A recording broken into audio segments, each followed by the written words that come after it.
a fun way to start. I'm jumping in here a little bit later than usual today. I was being interviewed on a podcast and had to do some coaching with one of my clients that reached out. Here I am. Let's have a little bit of fun. Let me get this up on LinkedIn so I can interact with y'all as you pop in and say howdy and hello. Get this over here and we'll get this all figured out. Um, and make sure as you pop in, tell me hi so I can tell you hi back and welcome me in here as part of this adventure. It's one of my favorite things to do. But I had a really cool conversation with one of my coaching clients this morning, and we were talking about our business. Tino, what's up, brother? How are you? And in talking about her business, she was really struggling to wrap her head around business development in this whole sales conversation. So I just kind of want to walk you guys through what I took her through to help her really wrap her head around it and get okay in that space of getting more comfortable in those conversations. So let's just do that. So sales, guys, is just a conversation. It's a conversation between two people, right? So it's a conversation that's going to lead to an outcome. And anytime you put more weight on what that conversation is, you're really going to be struggling in your business because that pressure you're putting on yourself will come through in your words and actions. So what I want you to think about is as you're talking to people, are you being the person you don't want to deal with? And that's what I find with a lot of people who struggle with the sales conversation is they're so worried that they're going to come across like a jackass. They're so worried that they're going to come across as that grease ball that we always think about when we think about salespeople, that they don't put their authentic foot forward, right? Doing well. Tax season is officially over. Now getting ready for the next year, as well as taking care of a little beady mixer night with some. What's up, Miss Lucy? How are you, dear? Awesome, Tino. You're sounding better. Thank you, hon. I'm doing a lot, but I still got that lingering cough that's kicking my butt. But we're doing better, you know.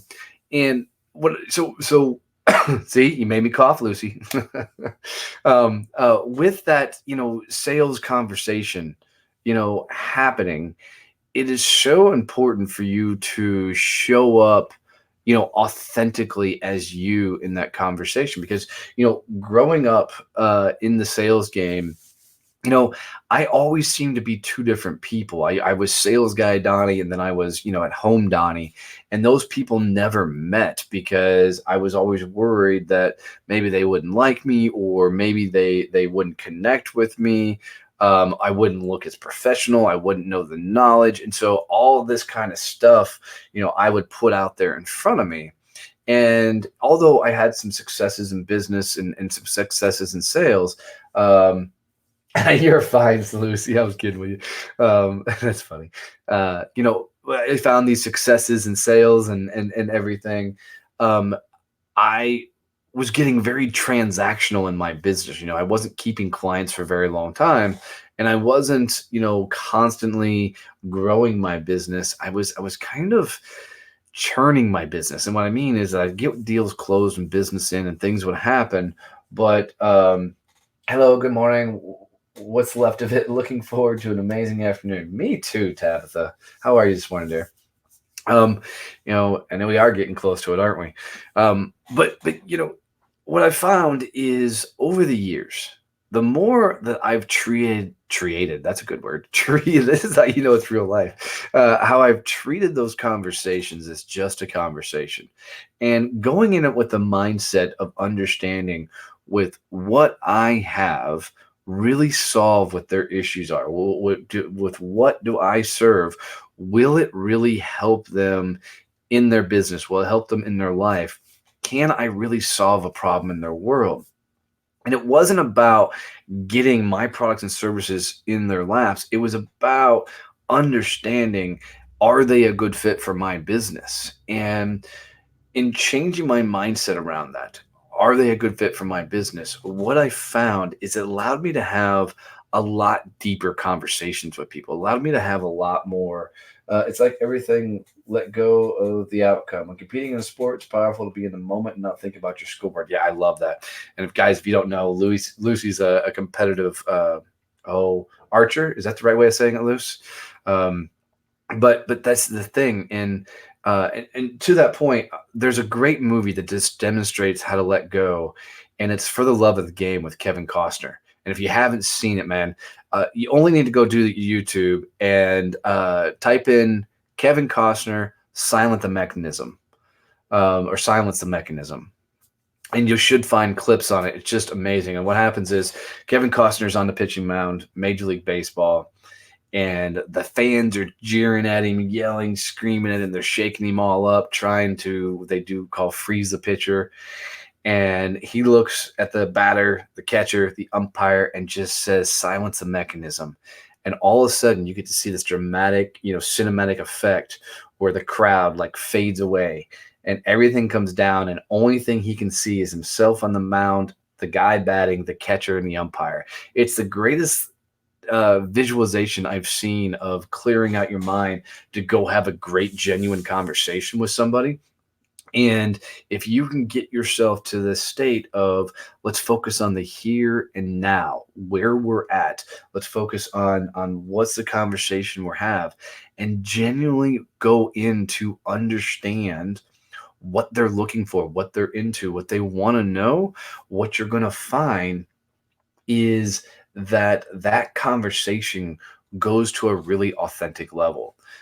Because when I started out in sales as a young buck, man, coming up through the ranks, I'd have all these presentations and binders and pamphlets and brochures, and I'd walk up to somebody's office and be like, boom, I'm almost like those old wallets with the pictures that roll out of them. And that's how I tried to do sales, because I didn't know that it was about connecting with that individual. I didn't know it was about creating relationships. I didn't know that it was really about understanding what they're looking for, because people want to buy from people. They don't want to buy from salespeople, right? Because when they think of salespeople, they think of that grease ball. You get the slick back hair and then the tweed jackets and whatnot. They want to buy from people who are very much like themselves. So you've got to connect on that authentic level and tune out all the noise. You can't go into there. Thanks, Lucy. You can't go into there, with this mindset of I've got to pay my bills. I've got to do this, I've got to, meet quota or anything like that. Because all of those things will absolutely destroy the conversation. Because I think the deal gets towards what they call a closing stage when you start getting trust with an individual, when they start believing the words coming out of your mouth and trusting that what you say you'll do, you'll actually do. And just so everybody knows where I'm at, I think the sale is done when you've delivered the service that you said you were going to do, and they start opening up doors for other people. That's when you've done everything you do, because when they start opening doors for you, that's when that sales, transaction is fully closed, because they got what they wanted, you gave them what they needed, and now they're so impressed by that product and service, they want to open the door for you. And when you get yourself into those type of conversations on a regular, time and frame, your hardcore prospecting that everybody dreads will diminish, because other people will champion you, your services, and start, putting your name out there for you. Prime examples of this is because of LinkedIn Lives. I've had people reach out. I've now picked up speaking engagements. I'm speaking at a university coming up, Texas Wesleyan University, on November 8th. And that came from doing lives and things like this, and just constantly putting out, genuine, real conversations that are meant to really help people out. So when you do that, people want to be a part of that. They want to bring more of that into their life so they can expand and grow, their world as well. And think about it this way: when you go eat at an amazing restaurant, the first thing you want to do is tell everybody else about that amazing restaurant. It's the same way in business. If you get somebody to that level to where they want to open the door for you, and they want to do things for you, then you're becoming that phenomenal restaurant that everybody wants to tell everybody about, and then you can start really growing and scaling. But to get to there, guys, it goes back to, you've got to put sales in perspective, that it's just a conversation. It's just a conversation with an outcome. And then it's a game of, how many conversations can I get in? And then hear me on this. How many conversations can I get in and disqualify people? Just pause, because I want you to hear that. How many conversations can I get in and disqualify people? Because if I can disqualify them, right, now I'm not trying to force a sale, force a situation, and I can go in and ask some really, really strong questions to make sure they're going to be a good fit for my business, right? And what you'll find is, when you go in from a perspective of disqualifying them, making sure they're a really solid fit for what you do in your business, they will a lot of times fight to qualify themselves, because you're asking the right questions. You're asking the value questions. You're diving deep into their world to really understand what they're made of, what they're doing, what they're trying to accomplish. And I promise you, not many people sell this way.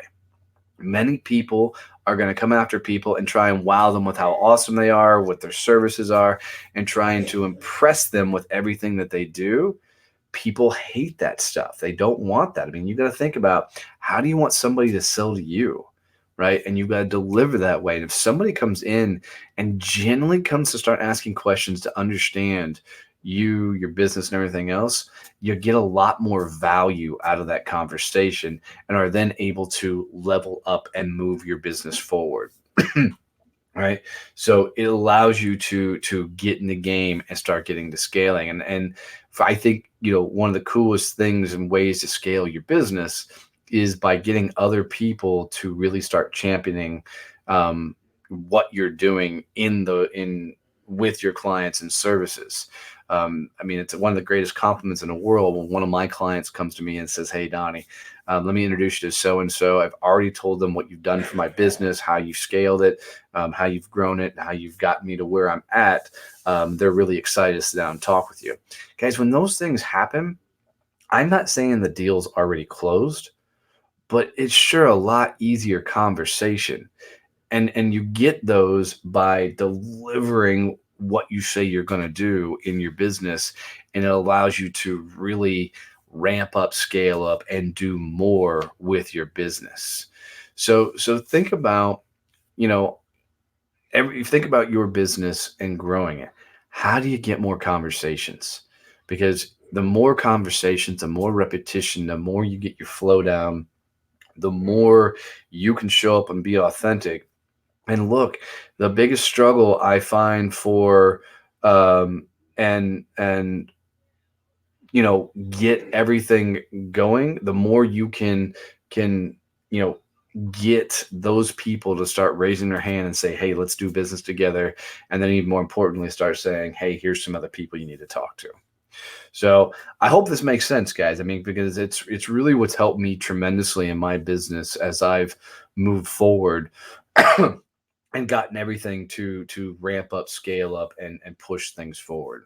So I don't know if you've seen the couple of podcast episodes that are out this week, with Success Champions.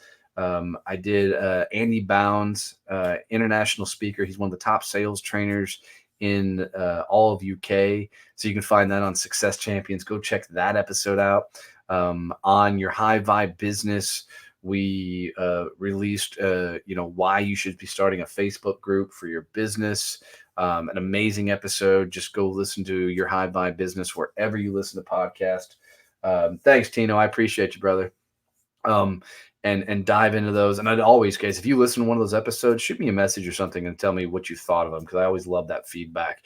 It really feeds me and what I'm doing. So I appreciate you guys. I'm going to bail out of here. Busy morning this morning. Got to get some of my own conversations going. So I'll be playing around on LinkedIn for a while. But if I can help you guys in any way, honored to help out in anything I can do. Appreciate you guys. Stay out of trouble. Later.